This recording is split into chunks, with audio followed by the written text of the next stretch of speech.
But the next one is identify the alternative. The third step is identifying. Third process of planning is identifying alternative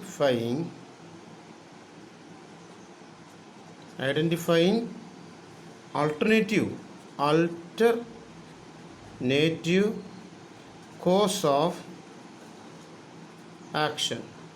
Beta, we have to identify different course of action. What are the from based on the objectives? Once objectives are set and the premises are developed, the next step would be to act to achieve them. We have to achieve our objective, so that all the alternative course of action should be identified. What are the action we can take to achieve our objectives? We have to select more 5 or 6 course of action.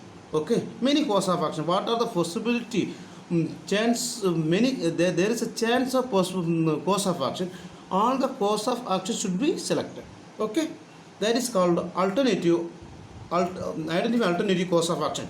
Maybe 2 course of action from the HR for the HR department, 2 course of action for the market department, 3 course of action for the production department, 2 course of action for the engineering department. Like that, from the departments we can decide all the course of action. The next fourth one is beta evaluating alternative courses. Evaluating alternative courses. Beta, then what is the next one? Bolo evaluate alternative courses. Beta, you see the next step to weigh pros and cons of each alternative. Beta, we have to discuss briefly, study about each alternative course of action. Which one is best? With that one we have to adapt, we have to select, to implement. So we have to study about each course of action which was decided by the each department, by the higher authority, by the board of members. So which one is very beneficial for our company, that one first we have to implement. For that we have to evaluate all the course of action based on the department. After that, which one we need first, we can select that course of action to achieve our goal. Clear beta? That is evaluating course of action. Then fifth one is selecting an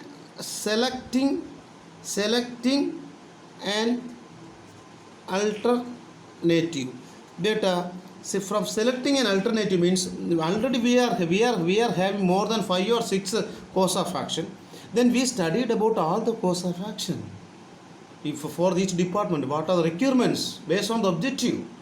From that we are selecting the best one, which one need first for our company or organization.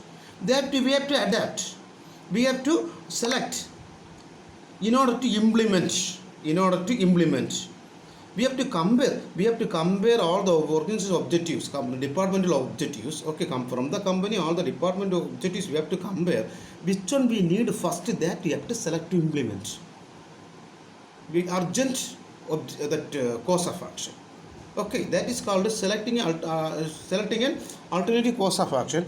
But one example is there. I have to implement new HR policies. That is my course of action. That is then first of all I am going to implement my course of that HR policies. I am going to implement it. I selected first in the course of action. It will take 1 or 2 months to implement. After that we will select another course of action for another department, market department. Sometimes we are selecting for the which manufacturing department. It is not a matter. Okay, the system is implementing the plan.